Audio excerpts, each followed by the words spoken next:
Okay, thank you po Ma'am Rosario sa magandang pag-aaral sa gabing ito. Ako rin ay may natutunan. Kailangan talaga natin yung research ano. So thank you po Ma'am Rosario at sa gabing ito patuloy po tayo sa ating pag-aaral sa ating Kingdom Theology. So tuloy-tuloy po yung pag-aaral natin kasi gusto ko matapos ito until chapter 12. Then after this, we will proceed to kingdom leadership. Okay, so tayo po ay magsimula mga kapatid at I believe na kayo po ay nag-pray na sa simula at sa gabing ito tayo po ay magpatuloy. At sa gabing ito, nandito na tayo sa chapter 3 ng Kingdom Principle mga kapatid. So, sa chapter 3, ang title po is The Original Kingdom Concept, The Colonization of Earth. Now, the original concept or original kingdom concept, the colonization of Earth, sabi po ni Miles Monroe, he explained that the original purpose of God was not establish a religion, but to extend His heavenly kingdom to earth through colonization. So in this concept is rooted in the idea that God, the King of heaven, wanted to manifest His rule and will in the visible realm of earth through mankind. So dapat natin malaman na hindi po plan ng ating Panginoon na mag-establish ng religion, but He want to extend His heavenly kingdom here on earth through colonization. So, mamaya, pag-aralan natin ano po ang ibig sabihin ng colonization o ano pong mga tinatawag nating activities ng colonization. So, colonization is the extension of the kingdom influence to a distant territory. So, God's plan was to colonize earth with heaven's culture, values, and lifestyle. Kaya ito po, ang ibig sabihin ng colonization ay extension po ng kingdom influence to a distant territory. So ang plano ng ating Panginoon is to colonize the earth with heaven's culture, values, and lifestyle. Kaya yung earth po was meant to be reflection of heaven. So take note mga kapatid, dapat nating pag-aralan na ang colonization, ito po yung reflection of heaven here on earth. So what is colonization? So colonization is the extension of the kingdom's culture, values, and even laws into the foreign territory.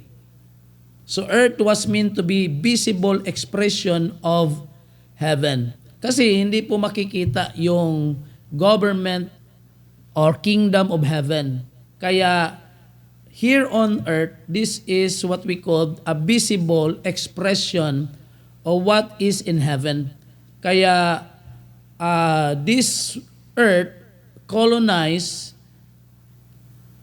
to express or to extend the culture, the values, and the laws of heaven here on earth. So in biblical comparison, sa Matthew chapter 6 verse 10, sabi nga doon, your kingdom come, your will be done on earth as it is in heaven. So God wanted earth to reflect heaven. Kaya ito po ang nangyari, just as a Britain influence its colonies. So like language, laws, culture, and also God wants to influence earth. So since meron na pong example, ito po yung example for halimbawa mga kapatid, yung Great Britain ngayon or United Kingdom, so before meron po sila mga territory na naging colony nila. No, halimbawa mga kapatid, ano pong mga sabihin nating place or country na colony ng Great Britain. Halimbawa, yung Australia po, mga kapatid. Now, kung titingnan po natin sa mapa, yung Great Britain at saka yung Australia, ang layo niya. Kahit malayo po sila, mga kapatid, pagpunta mo sa Great Britain, they speak English. I mean, pagpunta mo sa Australia, they speak English. Yung culture nila is from, sabihin po nating, galing po sa mga English people. Kahit yung laws nila at saka form of their government and even their, sabihin nating, sistema, yun po ang naging sistema din ng colony, no? So ibig sabihin po, yung colonization po is an extension territory of other country. So yun po ang halimbawa ng ating pinag-aralan sa gabing ito, mga kapatid, na yung kingdom of heaven was extend here on earth. Now, there is also another example. Kasi during the time of Jesus Christ, sinabi niya yung kingdom. Kasi hindi po pwede na, hindi po maintindihan ng tao kung hindi po sila nakaranas ano po yung kaharian. Kaya before, hindi pa yun sinabi, hindi pa yun na-reveal ng ating Panginoon because most of the people don't know what is the kingdom is. Ano po yung layunin ng sinasabi nating colonization, no? Kaya yung time na nandyan na po yung Roman Empire, that is a great example why the great empire or the Roman Empire, so they established their kingdom in every country. For example, if you remember na si Alexander the Great po ay sabihin po nating nakapagkuha or decolonize half of the world. Then the Roman Empire also nagpunta sila sa iba't ibang bahagi ng East, West upang colony ng mga lugar. So yung Jerusalem po ay usa sa mga colony ng Roman Empire. Kaya sinabi ng ating Panginoon, He explained about the kingdom dahil naranasan na po nila ano po yung kaharian. The kingdom of Romans was extended at Jerusalem. So yung nag-extend sa Jerusalem, mga kapatid, so ano po ang naranasan nila? So the culture, the laws of the Roman Empire, they brought to the Jerusalem. Kaya ito po, no?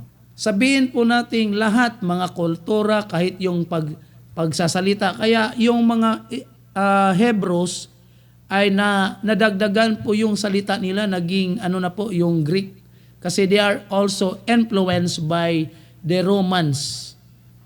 So yun po ang sabihin nating layunin ng colonization. They want to extend their territory, their language, their culture, and even their laws. Kaya yun po ang sabihin po nating ginawa ng ating Panginoon. Kaya dito po sa lupa, here on earth, ito po ay colony ng ating Panginoon. This is the extension territory of the kingdom of heaven. So kailangan po ito ay mag-reflect, ito po ay magdadala kung ano ang nasa langit. Halimbawa na lang po ay yung heavenly language, kailangan po ay ito po ay maging sabihin nating mag-experience ng mga tao, no? For halimbawa, yung lifestyle ng heaven, we will also live as what is the lifestyle of the kingdom. So yung character, the nature of the kingdom of heaven must be the nature or the character of here on earth. Kaya sabihin natin mga kapatid, na pag tayo'y pupunta sa ibang bansa, kahit hindi po sila sabihin natin bakit ganito ang kanilang kultura, bakit ganito ang kanilang ginagawa, bakit ganito ang karakter nila. For like example, ano pong kultura ng mga Pilipino?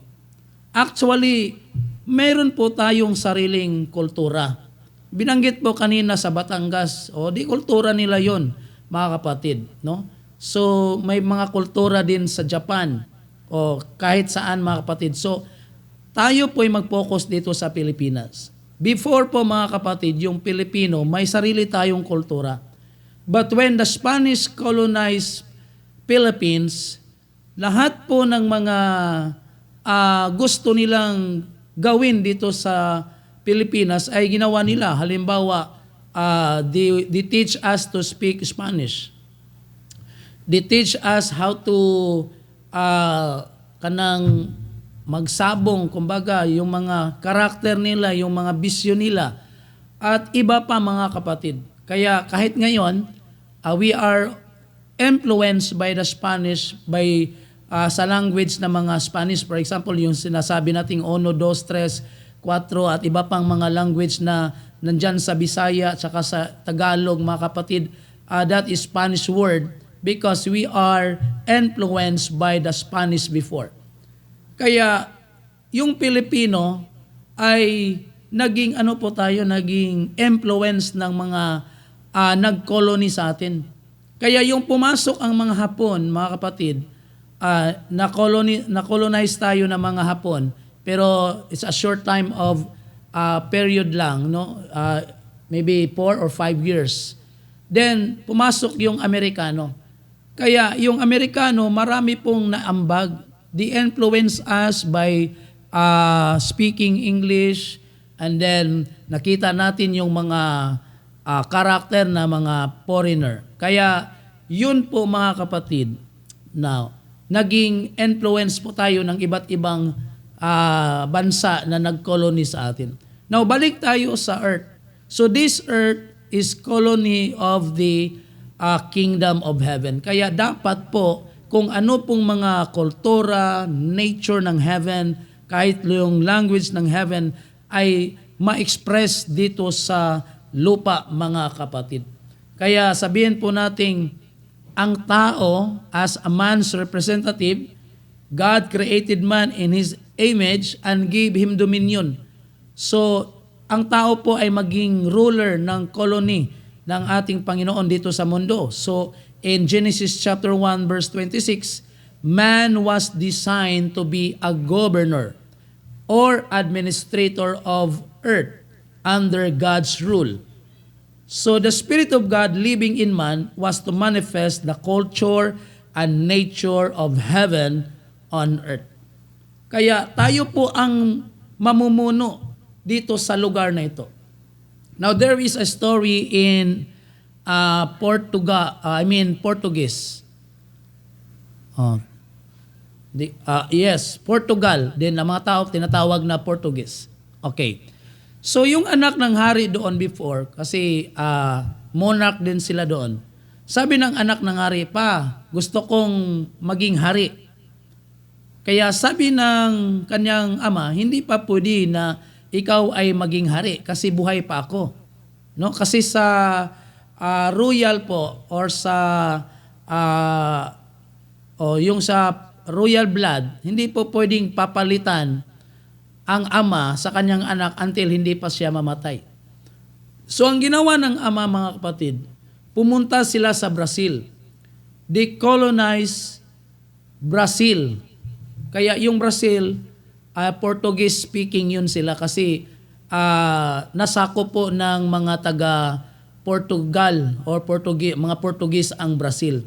Kaya sabi ng ama, dito ka maghahari. You are the king of Brazil.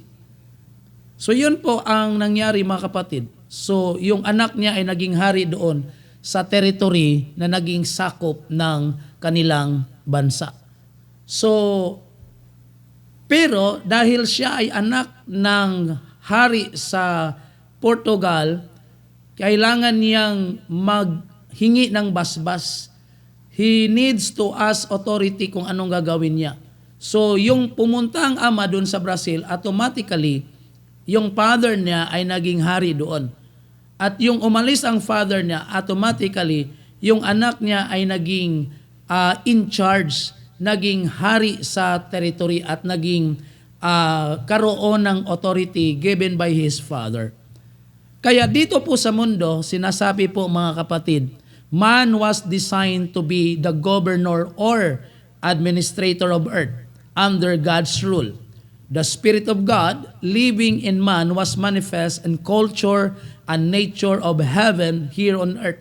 So ang nagbibigay po sa atin ng authority, yung Spirit of God. Kaya kagabi, discuss natin na kailangan natin maging born again, mabaptize sa pangalan ni Jesus at tatanggap ng banal na Espiritu because the Holy Spirit will give us power and authority. So kung ano yung kingdom assignment natin sa mundong ito ay magagawa natin because God given us spirit, no, to lead, no, to become kaya yung mga citizen na naging puspos ng banal na espiritu, they are manifesting the culture, the nature of heaven. Kaya kailangan po mga kapatid sa buhay natin ay tayo po'y mamumuhay according to the will of God. Kung ano po ang kultura ng langit, ano po ang nature ng langit mga kapatid, no? Kaya sabi nga Panginoon, I am the light of the world. So when God is the light, so we are also what we call a reflection of the light. Kaya sabi ng ating Panginoon, let your light to shine before men. Because we have light, we have Jesus. Our light, our source of light is God. Kaya man, as God's ambassador on earth, we are representing heaven here on earth. Kaya yung Psalms 115 verse 16 mga kapatid, sinabi po dito, the heaven, even the heavens are the Lord's, but the earth He has given to the children of men. So take note, yung kalangitan at saka yung kalangitan ay sa Diyos. Ngunit sa lupa or sa mundo, binigay ito sa kanyang mga anak ng tao. Kaya man was given dominion and not ownership, but is God representative, ruler, filled with the Spirit of God.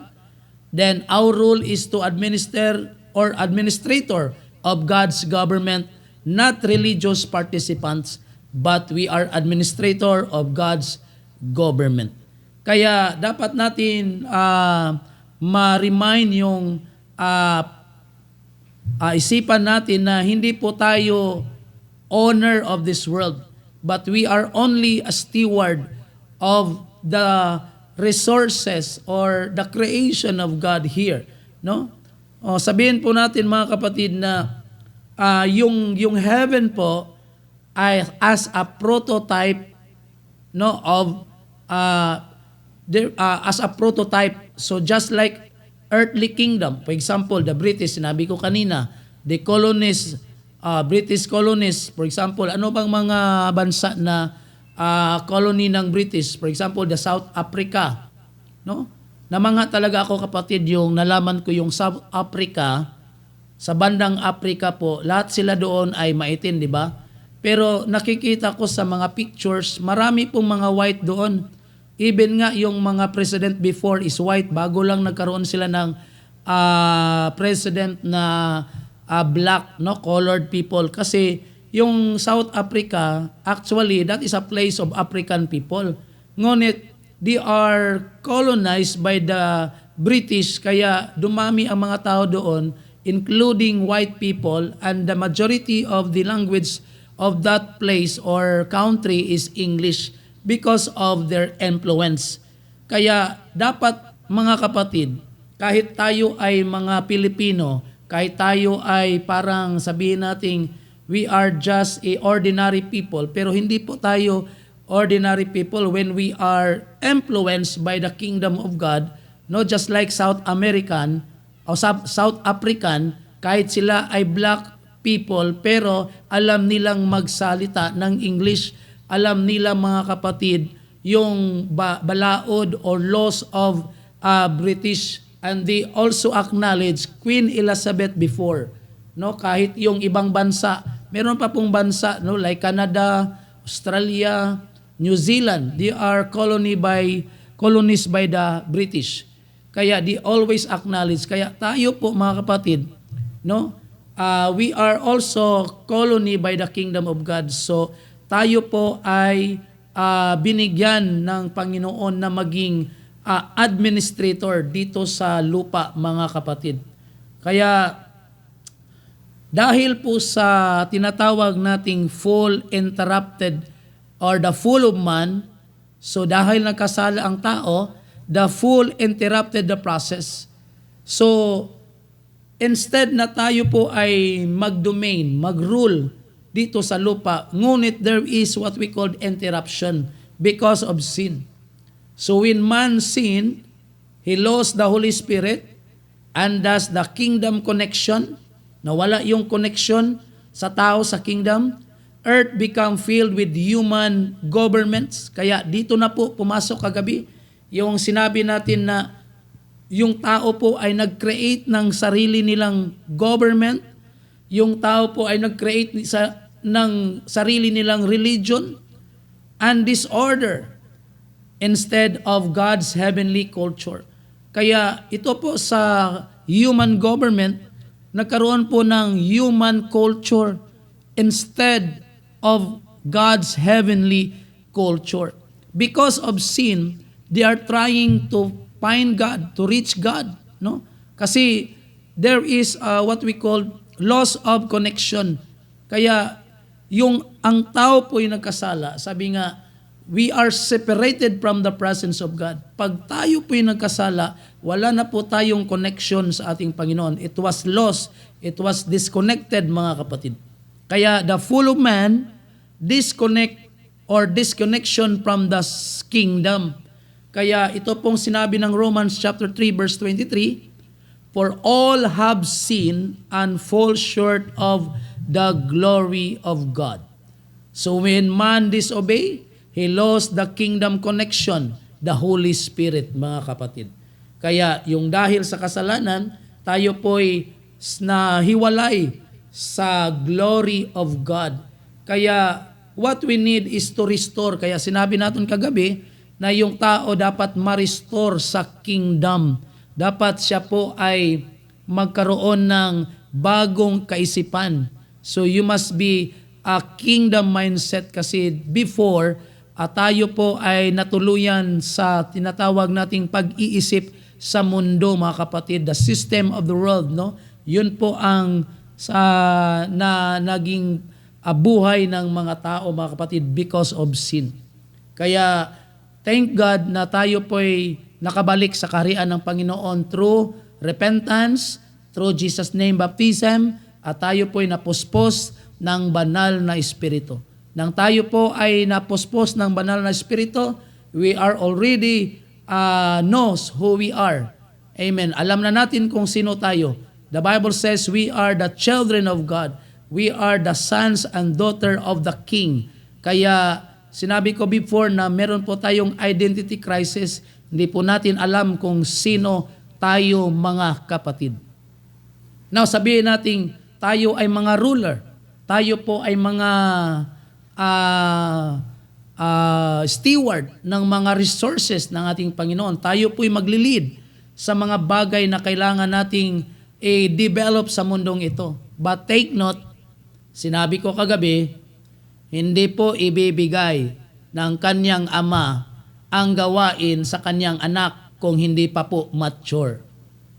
Kaya yung sinabi ko kanina na yung anak ng taga Portugal or yung king ng Portugis, no, hindi niya binigay or binigyan niya ng what we call this, rule ang kanyang anak doon sa Brazil. Kasi alam niya na matured na ang kanyang anak.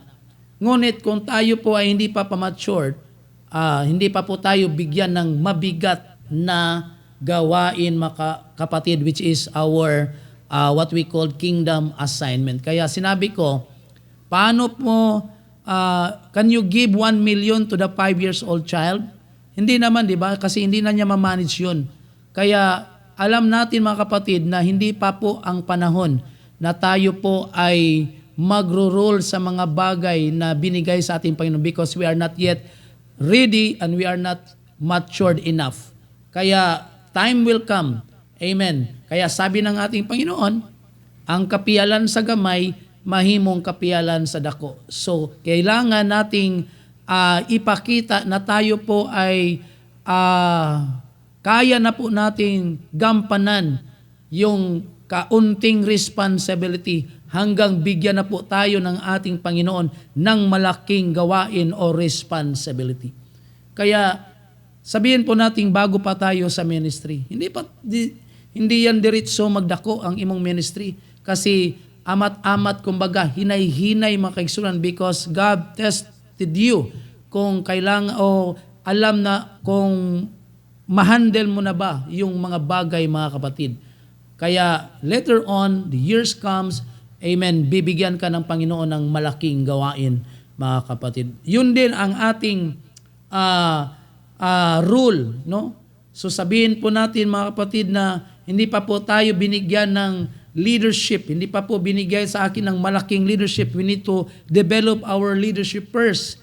Kaya hindi pa binigay, mga kapatid, kaya develop, no? I-develop pa natin, mga kapatid, kaya we need to reconnect again. We need to align our will before the Lord.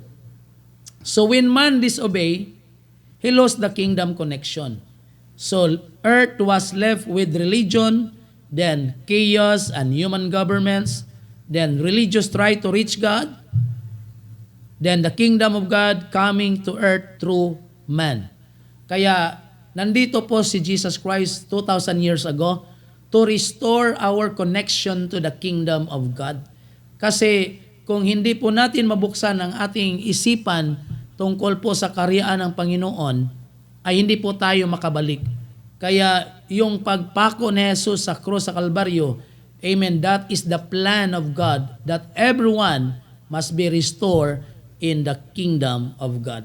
Kaya itong mundo na iwan po sa relihiyon, no, there is a chaos and of course human governments, no, kahit demokrasya pa, kahit communism pa, kahit ano pa yung mga governments na yan, o form na governments na yan, your system of the government, amen, as long as hindi po sila na-align ng godly righteousness or will of God, amen, there is still chaos, there is still war, there is still mga kagubot, mga kapatid, or mga sabihin po nating mga hindi magandang resulta. Kaya there is restoration. Ito po, in restoration, binanggit natin ito kagabi. So the restoration through Christ, wala pong ibang makapag-restore sa atin sa kaharian kundi si Kristo.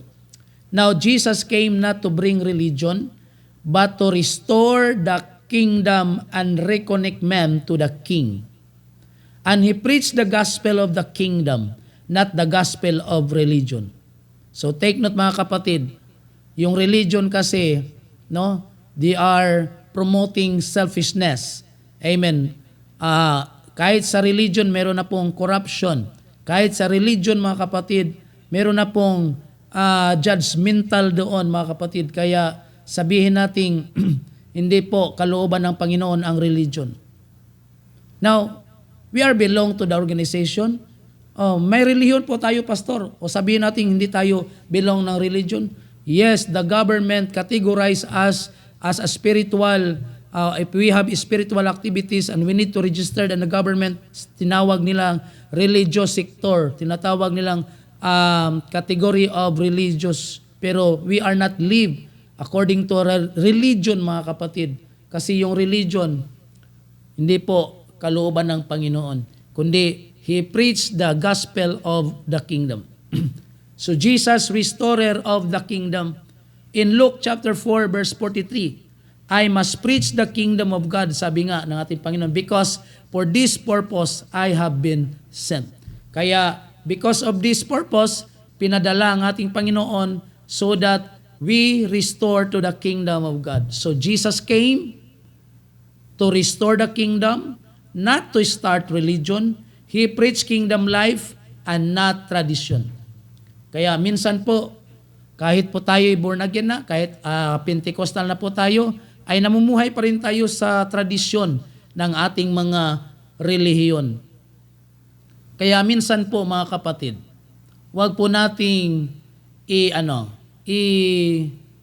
kumbaga sa Bisaya ipauyon sa kalibutanong buhat ang ato ang kinabuhi.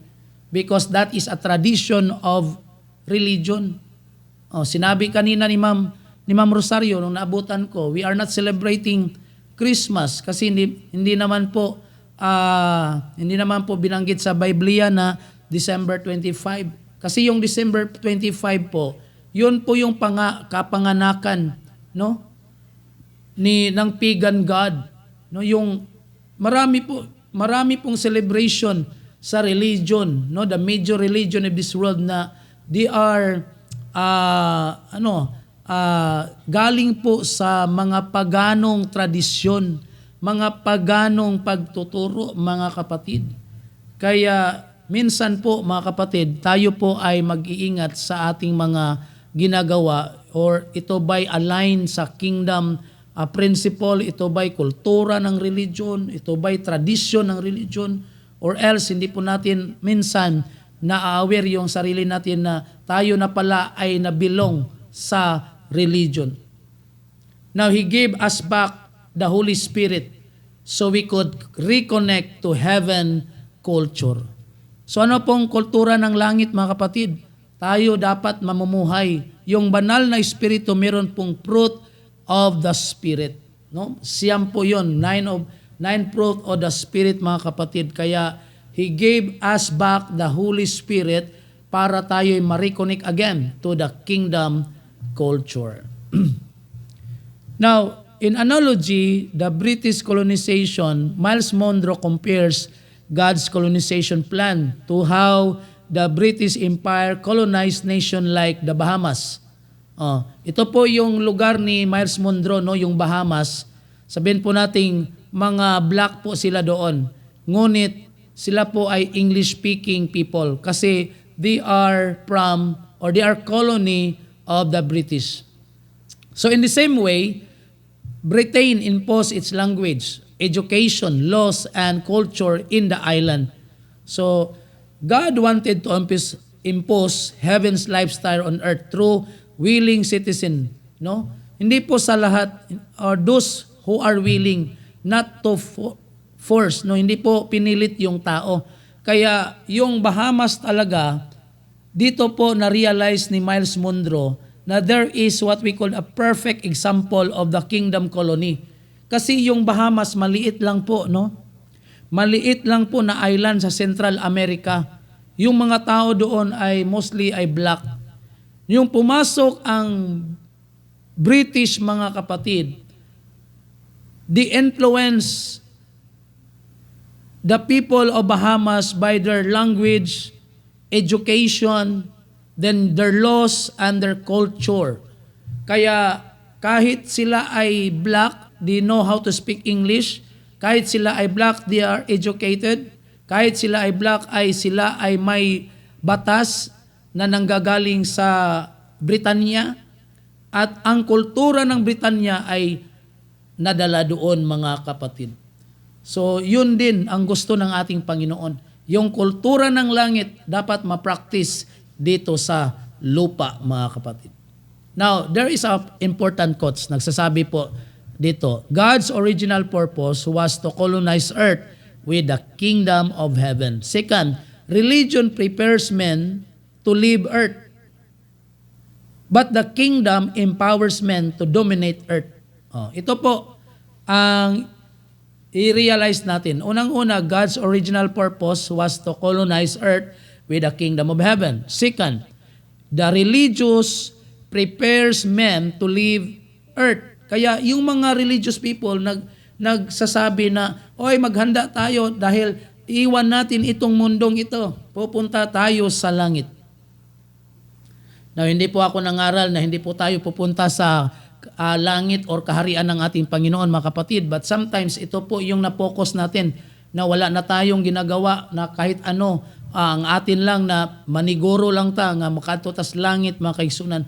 But before we go to the place that God prepared for us, let us empower us, no? The kingdom empowers men to dominate the earth. Kung ano po yung resources, ano po yung mga assignment na binigay ng ating Panginoon dito sa lupa, kinakailangan na tayo po ay ma-empowered by the authority given by the King to us, mga kapatid. Kaya life application, living as kingdom colonizer today, we are not just waiting to go to heaven, we are assigned to bring heaven to earth. So hindi lang po tayo naghihintay na tayo pupunta sa langit, and we are also assigned to bring heaven here on earth. Kaya tayo po ang dapat mag-express kung ano ang kaharian. We are the light of this world. Dapat we are manifesting what is in heaven, mga kapatid. As a kingdom citizen, we are ambassadors meant to spread God's government, peace, and righteousness. So tayo po yung mga dapat mag-spread. Tayo po yung mamumuhay sa tinatawag nating peace and righteousness. Hindi po tayo ang source of trouble, but we are source of peace and righteousness. So to understand colonization, it helps us to live purposefully, representing God's kingdom in every area. In our family, in our work, in our government, in our education, etc. So how we reflect heaven on earth? No? Paano po ma-reflect yung heaven dito sa mundo? We live under the influence of the Holy Spirit. Kaya Pentecostal pa rin. Yung mga kingdom mindset, Pentecostal, apostolic, kasi kailangan natin yung authority galing sa banal na espiritu, kasi hindi po tayo magkaroon ng authority without the Holy Spirit. So walk in righteousness, peace, and joy according to Romans chapter 14, verse 17, mga kapatid. Influence every area of life. In our family, education, business, media, etc. with the kingdom principles. Kaya hindi lang po sa ministry na maging influence tayo sa kaharian ng ating Panginoon. We also influenced by our family, in education, in our business, in the business world, at even sa media, mga kapatid, or social media, at iba pa. No? So preach the gospel of the kingdom. No, because this is not just a salvation. Yes, we preach salvation. We need to preach one God. We need to preach repentance, Jesus' name baptism, receiving the Holy Ghost, and live a holy life. But what we need also to preach the gospel of the kingdom, so that we will know who we are and what is our kingdom assignment. Now, in our conclusion, you are not just saved to go to heaven. Hindi lang po tayo inaligtas para pupunta ng langit. Yes, pupunta tayo sa lugar na hinahanda ng ating Panginoon, mga kapatid. No? Meron pong specific explanation dyan. No? Yung sinasabi na to, we will reign with Christ, but that is a separate chapter, mga kapatid. So sabihin natin, we are not just saved just to go to heaven. You are saved to bring heaven to earth. So you are a kingdom citizen, an ambassador, assigned to colonize earth for the glory of the King. Kaya sabi nga ng Matthew chapter 10 or 6 verse 10, your kingdom come, your will be done on earth as it is in heaven. So dito po, mga kapatid, nagtatapos ang ating pag-aaral. Medyo mahaba po yung the original concept or original kingdom concept of colonization of earth, mga kapatid. So thank you so much. Hopefully, mga kapatid, na karoon po tayo ng kaalaman dagdag kaalaman po kung ano po yung sinatawag nating colonization, ano pong papel ng mga kingdom citizen dito sa territory na extended territory ng ating Panginoon dito sa kaharian. Ang kaharian ng Panginoon was extended here on earth. So thank you mga kapatid. Tayo na po'y magpunta sa ating mga reflection, insight o ano pang masasabi nyo. Meron pa ba kayong mga tanong? Meron ba kayong idadagdag? Meron ba kayong mga hindi ko nabanggit? Idagdag nyo mga kapatid or ano pong learnings ninyo sa gabing ito. Amen. So we have 20 minutes left mga kapatid para tayo po ay magbigay ng ating mga anong tawag dito, yung mga insight natin or reflection natin mga kapatid sa mga learnings natin natanggap sa gabing ito. So thank you so much mga kapatid. Now, bigay ko sa inyo ang pagkakataon upang tayo po ay makapagbigay ng ating mga saloobin mga kapatid. Amen. So sino po ang nandyan, no? Unahin natin mga kapatid si Pastor Mark Vincent, no? Ano pong natutunan natin ngayon, Pastor, at saka yung madadagdag mo sa pag-aral sa gabing ito? Go ahead po, sir. Okay, maraming salamat po. Loud and clear po ba, Sir Ariel? Yes po. Boses ko po. Klaro. Okay po, maraming salamat po sa subject na ito. The original kingdom concept, colonization of earth.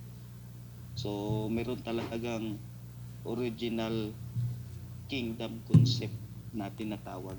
Yes. Kasi kahit na sa panahon ngayon, kailangan nating ma-define, kailangan nating kumbaga mahanap yung totoong konsepto talaga ng kaharian ng Panginoon.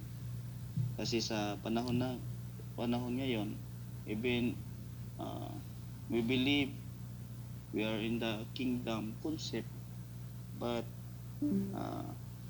hindi original. Kumbaga parang ano lang ba, parang magkatulad pero hindi talaga.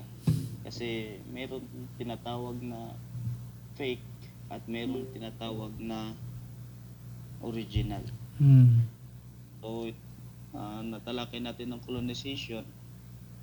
Ang colonization ay ang pagsakop at pamamahala ng isang kapangyarihang bansa sa ibang lupain o bansa.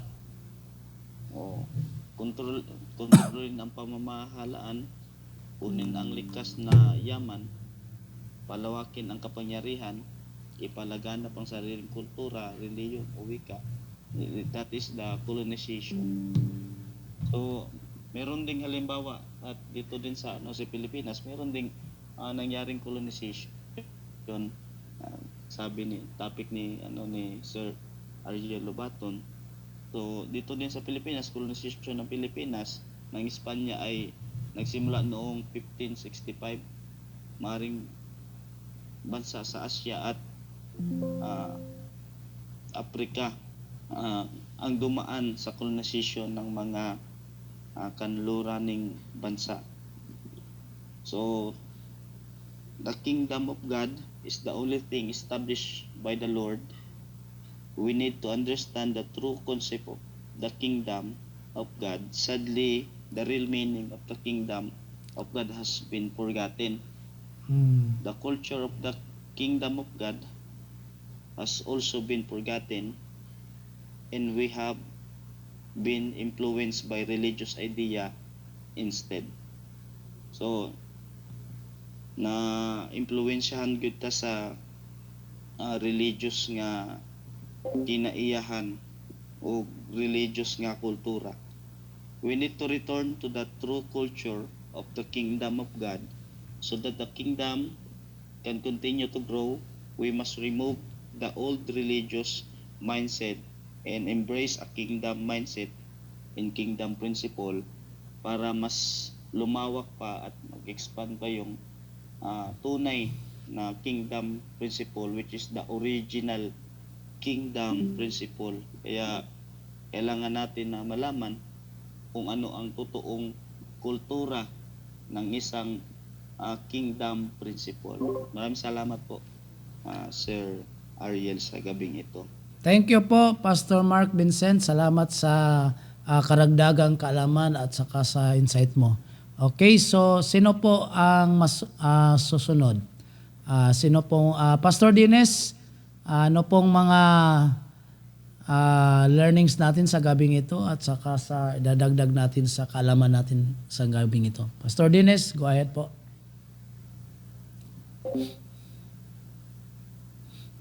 Okay, magandang gabi po ulit sa lahat. No? Continuation ng ating pong pag-aaral about kingdom theology. Actually, I'm one of the fan ng theology na to. Kasi po, nung tinitrace natin tong teaching na to, is also related ito sa covenant na promise ng Panginoon. So, from the Old Testament to New Testament, talagang nagkakaisa yung teaching ng about ang kingdom theology sa covenant na binigay ng Panginoon sa atin. So, iniisip ko lang while I'm listening po, no, Doc, sabi nyo nga po, no, binigyan tayo ng authority ng Panginoon to rule.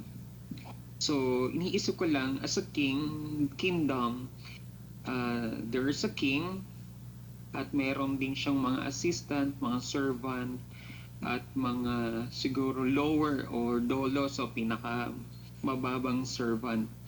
So, iniisip ko lang po, no, if can you, maybe, may senior po sa amin, na sino kaya yung magiging assistant ng Panginoong Diyos? Kumbaga sa isang military, meron siyang mga general, and then down. No, kasi kingdom po pinag-usapan natin, no. May king, may assistant siya, meron siguro siyang wine bearer, meron din siyang mga mga servant na inuutusan. So, pinipicture out ko lang po now na yan talagang theology na yan is biblical because yan din yung pinangaral ng Panginoong Hesus, di ba po? Si John the Baptist, di ba? Yan din po pinangaral. Repent for the kingdom of God is near. Ganon din si Jesus Christ. So talagang naniniwala tayo dyan sa kingdom theology. Yun nga lang, ang naglalaro lang po sa isip ko, we as a pastor or minister, ano kayang rank natin sa kingdom ng Panginoon? Ano kayang rank din ng mga member sa church? Nasaan kaya silang level nun? Kasi as a king, may soldier, mayroong kung ano pa sa kaharian ng Diyos. So yun lang po yung nag-insert sa mind ko po while listening po. Salamat po, yun lang po aking pong may share. Okay, thank you po, Pastor Dennis. So, sasagutin ko lang yung sinabi niya or tanong niya na sino po maging assistant sa atin? So, sino po yung mga subordinates? Ano pong maging ranggo ng mga kapatiran? Now, sinabi po sa kaharian ng ating Panginoon, no? Kaya may nababasa po tayo sa Revelation that Jesus Christ is the King of Kings and the Lord of Lords. Kaya meron pong mga kings. Tayo po yon. Now, ang gusto nating liwanagin, hindi po tayo naging leader ng mga tao. Kaya wala po tayong assistant, wala po tayong rank dito sa kingdom po para sa akin. Kasi we are all leaders, not for the people, but we are a leader of the area of our assignment. For example, tayo po ay nasa ministry. Okay, tayo po ay namahala sa gawain ng Panginoon. So we are not controlling people. Kaya sinabi ko nga sa kapatiran, no, sa kingdom principle, ang pastor po ay hindi nagko-control sa mga nagsisimba or mga kapatiran, no? Kami po ay nagtuturo, kami po ay nag-guide, kami po ay nagmi-mentor. So it's up to you if you still serving the Lord and listen to His Word. So yun lang po ang ating responsibility. So kahit yung mga kapatiran, they are also a leader in the area of their assignment. So halimbawa, sila po ay engineer, sila po ay nagdadala ng mga proyekto, sila po ay nagdadala ng mga tao, or I mean sa gawain, mga project, mga kapatid. So yun po ang area of their leadership. So hindi po ibig sabihin na si Jesus Christ, yes, Jesus Christ is the King. Then every one of us is a king, leader of the area of our responsibility. Kasi pag tayo po ang pinaka-leader sa lahat ng mga tao, that is a religious concept po, Brother Sir Dines, no, para sa ating pag-aral, sa ating natutunan. Now, there is only one. Kaya pag may isang leader na nangunguna sa lahat ng mga gawain or tao, that is what we call religious concept. Yun po yung galing po yun sa konsepto ng tinatawag nating diktador, mga kapatid. Kaya sa church po or sa kingdom, we are all equal. Wala pong hierarchy sa kaharian ng ating Panginoon. So, ibig sabihin, wala po tayong assistant. Ngunit tayo po ay nagmi-mentor. Tayo po ay nagtitrain ng mga tao para sila po ay maging leader din sa kanilang mga assignment. Kaya yung mga kapatiran natin sa ministry, sa churches, tinuruan natin na discover your potential, discover your ability, discover your purpose. Kaya yung iba, ngayon ay principal na, ngayon ay engineer na, ngayon ay doctor na, ang iba ay lawyer, because that is the area of their responsibility. So, yun po, kasi nasanay po tayo sa konsepto ng religion, lalong-lalo sa organization, na meron po tayong pinaka-head, meron po tayong assistant, meron po tayong mga ganon, subordinates. Kaya meron pong separate topic dito about kingdom citizen. We are not called member anymore in the church because we are in the kingdom, in the government, yung mga sabihin po nating mga people of the kingdom, hindi po yun member. Wala pong member of the Philippines, wala pong member of America, kundi sila po ay citizen. Kaya as a citizen, created by God, have a purpose, and magkaroon po tayo ng sinasabi nating kingdom assignment, and you are the leader of your area of your leadership. Kaya we become a ruler and mag-dominate po tayo sa kingdom or what we call resources na ihanda ng ating Panginoon, mga kapatid. So yun po ang sagot ko, Brother Sir Dines, kasi gusto kong maliwanagan tayo na tayo po lahat ay meron po tayong leadership. Kaya after this kingdom principles, proceed po tayo sa kingdom leadership, kasi we also develop what is in us, what is our kakayahan as a leader, as a children of God, no? Kaya yung sinabi ko kanina, yung pinadala ng kanyang ama sa Portuguese, no? Yung ama niya, ang anak niya, pinadala niya doon sa Brazil.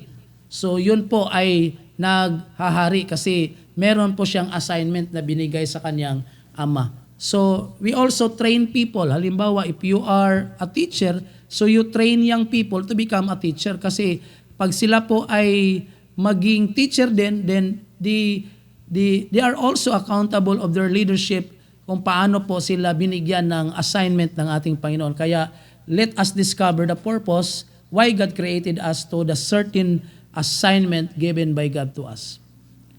Meron pa po bang tanong, Sir Dennis, or may gusto ko bang idagdag po para maliwanagan ang ating discussion tonight? Go ahead, Sir Dennis. Wala na po, Doc. Okay na po. Okay, salamat po. Okay.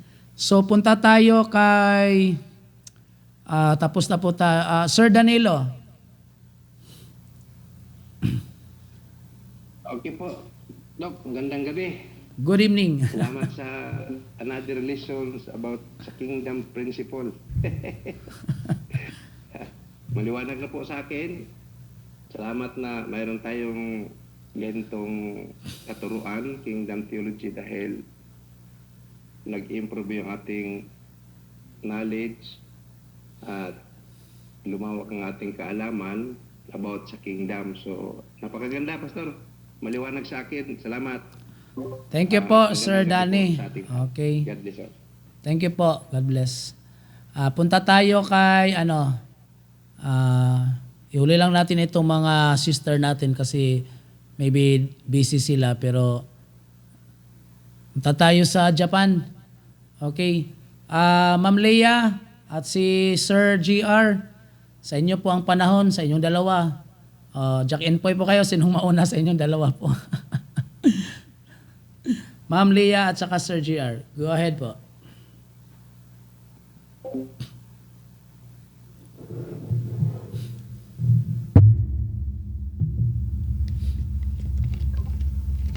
Good evening po, sir. Good evening po sa lahat. So, thank you po, hallelujah, sa lesson po nating ngayon about sa kingdom concept po. So, marami po akong natutunan, and also po, I read also the book of Miles Monroe, and also meron ding mga books po na ganyan din po yung concept nila about kingdom. Kalimutan ko po yung name. Maybe I think Kenneth Hagin or John Austin po. Nagbabasa po ako ng libro nila. And I have a lot of questions din po, but maybe soon or sa susunod po na mga topic po. And I've learned po na andun po sa yung tayo po, na-reconnect po tayo sa ating Panginoong Diyos that's given about sa Holy Spirit, which is yun yung binigay ng ating Panginoong Diyos because of the sin. So na-disconnect tayo and na-reconnect tayo through Jesus Christ, and also we are saved by God, nabaptize tayo in the name of Jesus Christ. So mayroong inihanda ang ating Panginoong Diyos, and also meron tayong privilege dito sa mundo na i-govern or i-domain lahat ng mga resources dito, just like the kingdom mindset or kingdom na government na binigay sa atin ng ating Panginoong Diyos, na dapat yun yung dapat nating i-colonize. And I believe na kailangan nating also in our dispensation ngayon, we need to be Christ-like as part of the kingdom, and the Holy Spirit will guide us na magbibigay din siya ng mga fruit yung mga bunga po para sa atin na magiging tayong kagaya or kagaya ng ating Panginoong Diyos. So may tanong po ako, Pastor, and I think si Miles Monroe po, ano po siya, Trinitarian or baptized po or oneness believer po? Sa pagkaalam ko, siya po ay Baptist Costal. Kasi yung father niya Baptist, saka Pentecostal po yung ina niya. Pero hindi ko alam kung oneness Pentecostal ba. Ngunit sa kanyang katuruan about sa Trinity, iba po yung explanation niya, parang oneness po sa kanyang explanation sa one God. Okay po. Thank you po. So yun po yung natutunan ko po ngayon. Although, yun yung pong given po para sa atin na kailangan nating maging just like Christ-like, or yun yung tinuturo po natin sa church po. And also, kailangan natin ng Holy Ghost para i-guide po tayo na to change, magbago po tayo. Ganyan. Dati, so I'm not inborn Christian po before. So parang nandun ako sa makamundo, but because of God, so nagbago po ako. Nag-change po into just like the kingdom, concept of kingdom po na konsepto. So because for the Holy Ghost, nag-guide, nagbunga, ganyan, nawala lahat ng mga makamundo po. So yun yung pong parang nagresulta para sa akin po. So yun lang po. Thank you. Okay, thank you po Sir GR. So gusto pong idagdagan yung mga author po ng mga books, yung mga preacher po sa Amerika.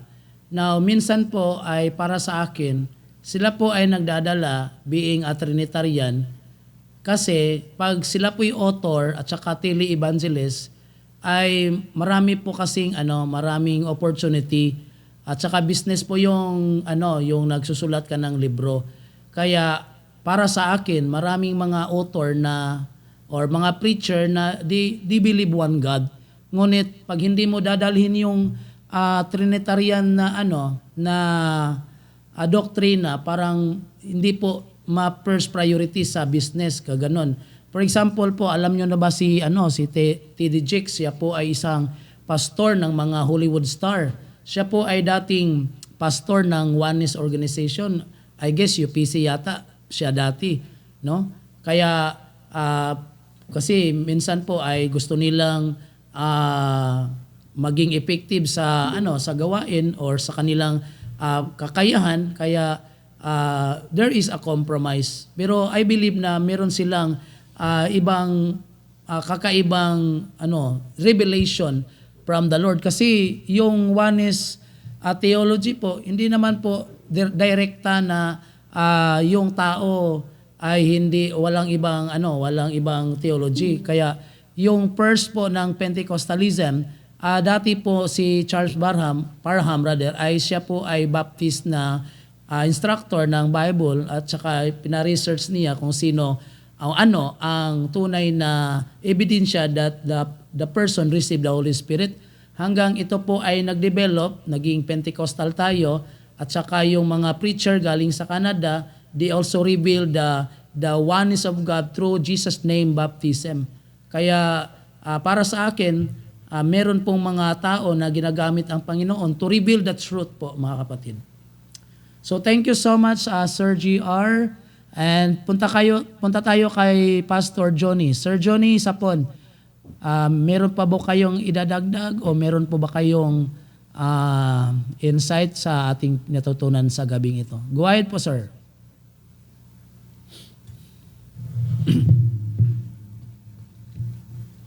Balikan na to si Ma'am Leah mamaya after ni Pastor Johnny. Nakalimutan ko, sila palang dalawa nga kanina. Yes, Go ahead, sir. sir.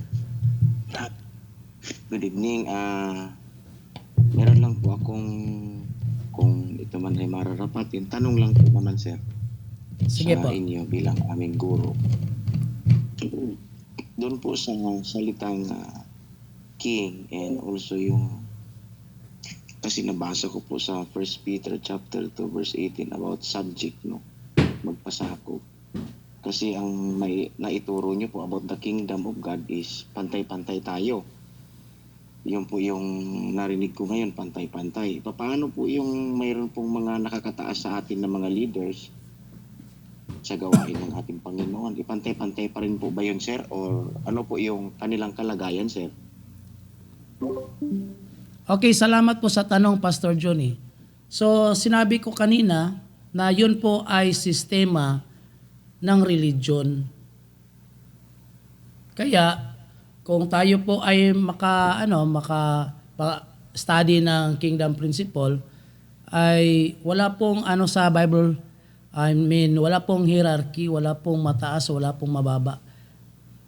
Kasi we are influenced by the religion. Kaya yung Roman Catholic po, meron pong Santo Papa, merong mga archbishop, may mga bishop, may mga archbishop ng mga what we call nation, cities, no? May rank po sila. Kaya ito po ang na-influence ng sanlibutan. Kaya kahit yung mga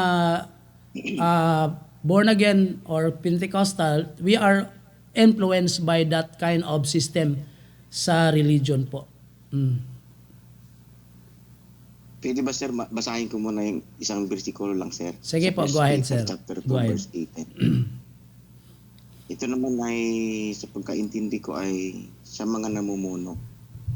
Servant, be subject to your masters with all fear, not only the good and gentle, but also the froward. So, ito po yung naintindihan ko na siguro mayroon din po tayong paggalang kasi mawawala yung chain of command, sir. Kasi nandito pa man tayo sa lupa. Buti sana, sir, kung nasa langit na tayo, although gumagana yung kingdom, mananatili siguro yung galang o subject natin sa kanila bilang isang tayo po ay mga anak ng Diyos. Kaya mayroon pa kang sabi ng Ephesians chapter 6 verse 1, children, obey your parents.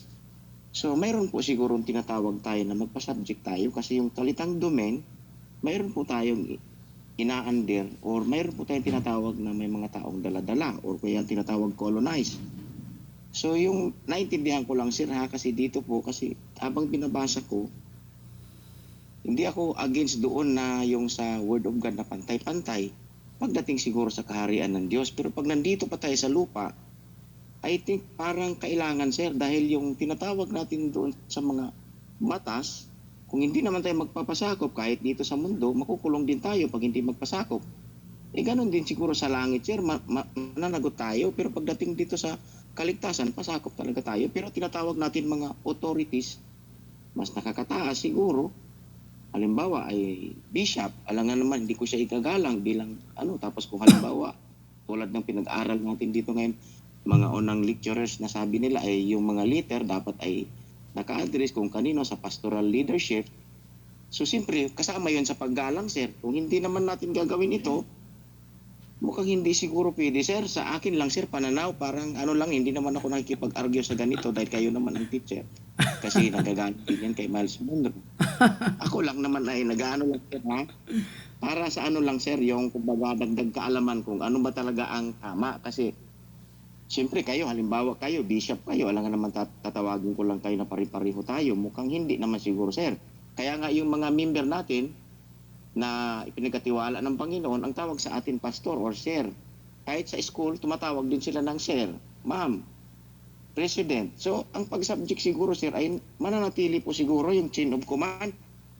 Pagdating sa langit, pantay-pantay tayo nagpupuri, pero pagdating dito siguro sa mga katungkulan, mayroon po silang kaukulang pagpansin kasi parang hindi naman po siguro po pwede na tawagin mo lang papa yung hindi mo papa o kaya yung tinatawag natin hindi na uukol doon. Kumbaga yung mga batas i-implement din siguro kasi may batas man sa Bible. Ngayon yung pantay-pantay lang siguro yung pagkikilala natin sa ating Panginoon talagang hindi mababago. Pero pagdating siguro sa subject sir, nabasa ko kasi talagang servant, be subject to your masters with all fear. So ibig sabihin servant man tayo lahat, mayroon pa naman nakakataas. Halimbawa ako, nandito ako, mayroon akong section leader. O kaya tinatawag natin sa mga, ituturo natin dito sa mga Bible study, mayroon tinatawag na mga leaders. So, igagalang siguro, sir. Kung hindi naman siguro matatanggal ito, sir. Kasi kung tatanggalin ito, magkakasala tayo sa Diyos, sir. Dahil ang tinatawag natin chain of command ay maintindihan sa dapat siguro, sir. Salamat po sir, yun lang sir, baka wag niya man yung masama, hindi naman ako magaling dito, ako'y hindi ko naman kilala yung mga ibang mga teachers natin, kayo hindi ko rin po kilala, pero nakikinig lang din po ako bilang isang nakikinig na estudyante. Marami kasi mga katanungan, lalo na sa mga magagaling, hindi naman, nandito lang naman tayo sa mababang kaalaman na ganyan, pero bilang isang pastor din, kasi tinuturo ko rin sa simbahan, sabi ko, igalang ninyo yung magulang ninyo, igalang ninyo yung ganito lahat-lahat. Kasi kung hindi natin ito igagalang, mas lalong hindi natin igagalang ang Diyos. So yung kingdom authority or tinatawag natin kingdom of God, kasama siguro ito sir, kasi kung sa pantay-pantay tayo sir, mukhang hindi siguro pwede sir. Salamat po sir. Okay. Salamat po Pastor Johnny. Actually, Pastor, sir, hindi po nawala yung paggalang. Ngunit yung salita ng Panginoon, sinabi nga na tayo'y magpasakop sa gobyerno sa lupa. So yes, of course, we have to respect the authorities. Siyempre, of course, halimbawa ngayon, ito po ang gusto kong ipaalala sa iyo o sa atin mga kapatid. na sabihin po natin, kung nasa gobyerno ka, siyempre, tayo po'y magbigay ng paggalang sa authority. Halimbawa, ikaw ay isang kapitan. Of course, may mataas sa iyo ang yung tinatawag na barangay captain or sinatawag nating mayor at saka yung presidente. So, protocol po yun. So, kailangan natin yun. Dahil nasa panggobyerno tayo ng lupa. At saka, sabihin po natin mga kapatid dito sa sundalo. So siyempre meron tayong mga general, meron tayong nakatataas. So we give them respect. So wala pong nawawala sa respeto dahil yun po ang kailangan. Kahit yung mga anak natin dapat magrespeto sa kanilang parents. So tinuturo nga, children, obey your parents in the Lord, for this is right. Ngunit ang gusto kong ipahiwatig po na tayo po ay pantay-pantay. Ibig sabihin po, pantay-pantay po tayo sa ating mga assignment. Halimbawa, ako ay nasa ministry. Tapos ikaw ay nasa, sabihin nating business at sabihin po nating sa politics. Yung isa naman ay nasa education. So ang ibig kong sabihin, tayo po ay pantay-pantay na may ginagampanan na leadership po. So, yung sa church, sabihin natin, tayo sa church, tayo bishop. Siyempre, of course, meron tayong mga mentor, mini-mentor, meron tayong so, of course, they give us respect. Pero hindi po ibig sabihin na ipantay natin sila or ibig sabihin, train them para na maging katulad sila sa atin, mga kapatid. Kaya yung anak mo, hindi pwedeng walang respeto sa iyo. Ngunit, nang yung lumaki ng anak mo ay magkaroon din siya ng sarili niyang responsibility at sarili niyang gawain, yun po, they train people. So, kailangan natin sila. No? Ang ibig kong sabihin kanina, wala po sa religious system na meron pong hierarchy. Kasi, halimbawa, ako ay pastor sa isang simbahan. So, that's my responsibility na gampanan ang aking responsibilidad sa church. Now, if you have also a church, yun, gampanan mo din ang church mo dyan as a leader. So, yung magkikita-kita, so we are equal. Alam natin na may leadership ako dito, may leadership ka din dyan. So, we respect each other kasi alam natin na meron po tayong gampanan. So, sa sundalo kasi, may seniority. Pero iba kasi yun sa leadership ng assignment ng kingdom. Kasi tayo po ay nangunguna sa lahat ng mga sabihin po nating binigay sa atin ng pagkakataon ng ating Panginoon to become a steward. Kaya hindi po ibig sabihin na siya po ay pinaka-head ng engineering tapos ikaw ang pinaka-head ng wala pong position. Kailangan sa leadership po, pantay-pantay po tayo. Ngunit kung ikaw po ay nasa engineering, ikaw ang head sa engineering, siyempre of course, nag-mentor ka ng mga estudyante or nag-start pa lang sa engineering, so they give respect to you kasi ikaw yung mentor nila. Just like a father. Pero hindi nawawala pong respeto. So we need to respect po. Kaya lang, ang ibig kong sabihin kanina, wala po sa sistema na may superiority, may ganon. We are all equal. Yun po, Sir Johnny. Okay, sir. Question lang, sir. Sige po, lang, go ahead. Naku-curious lang ako sa lang. Pasensya na, sir, ha? Okay lang po. Yung halimbawa yung sa atin ba sa mga churches, like for example, na-assign na nagiging bilong sa UPC o sa mga halimbawa yung organizations. So, ibig sabihin, wala na po yung kanilang authority as nandoon sila, pantay-pantay pa rin, sir. Yun lang po yung mga tanong ko, sir, na sometimes nagkukulo sa akin kasi kung natatanggal yan, although tama yung sinabi ninyo, sir, sa Kingdom of God ay pantay-pantay yung tinatawag natin mga... So, okay. Depende kasi yon, Pastor. Sige, sir. Sige sir, go ahead sir. Para Di- ano ko rin. Depende po kasi yun sa sa form of governance ng church. So sa governance ng church po ay meron po kasing maraming form of governance ng church. Halimbawa, yung denominational na governance ng church, meron din namang tinatawag congregational. Kung Oh yes. Meron din namang independent, meron ding sabihin nating dito lang muna tayo. Pag sabihin nating denominational, ito po ay pinalaki na organization. Kaya meron pong mga head doon. Pero ngunit kung ang sir, form of naintindihan ko na. government sa church mo ay congregational, so ikaw yung pinaka-pastor dyan, ikaw yung pinaka-head nila doon. Tapos yung mga independent na walang kasamang mga churches, so ikaw ang pinaka-head. So yun po ang intindihin natin. Hindi po kasi lahat pari-pariha ang form of government or church government po. Meron po tayong iba't ibang pamaraan sa sabihin nating kaya let's compare si Apollo Kibuloy. Siya po ang nag-iisang pastor ng kaniyang church. Tapos siya po ay leader ng kaniyang church. Tapos si meron pong Santo Papa, leader din 'yun. Si Manalo, leader din 'yun. Sino pa? So si Pastor Cesar Pistanyo, leader ng UPC Philippines kasi denomination po 'yun.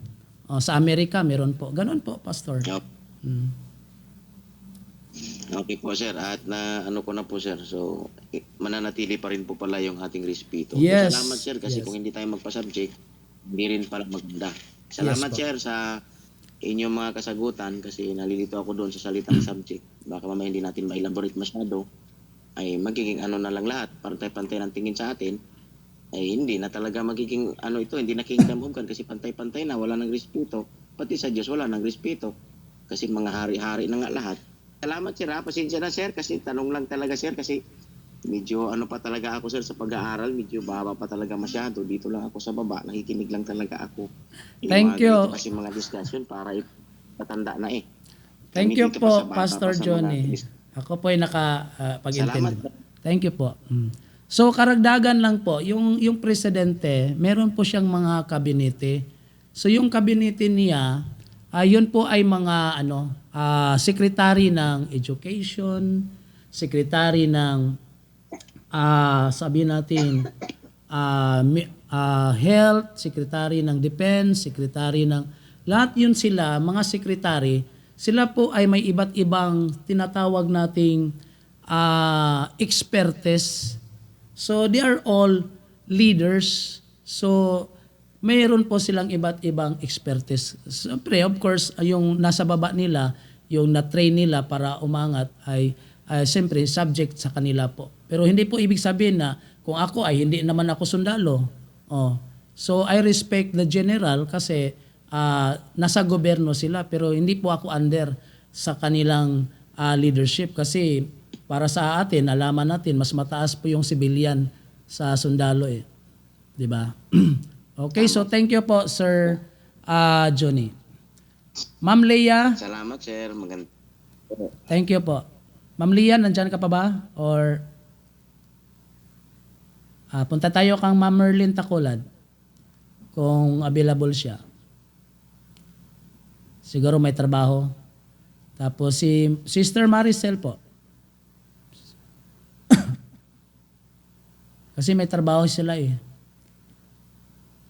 Si Ma'am Rosario, kung may madagdag ka ma'am, pwede. Okay, so parang wala na po. Okay. Ano po, Pastor? Sige po, go ahead. Wala na po ako may dadagdag. Kompleto na po, Pastor. Kumpleto na talaga. Thank you po. Sige, tatapusin na natin ito kasi gabi na din, lumapas na tayo sa oras, no? Anyway, thank you po sa lahat ng mga nagtanong. Ako po ay nagagalak sa mga tanong ninyo para maliwanagan din kasi para magkaroon po tayo ng kasagutan sa mga tanong. So dapat po bigyan talaga ng pansin. Okay, so far wala na po tayong oras mga kapatid.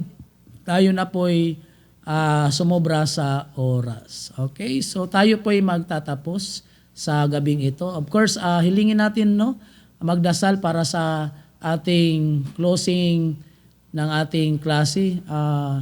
Pastor Johnny, can you pray to us sa closing prayer natin? Go ahead po. Yes.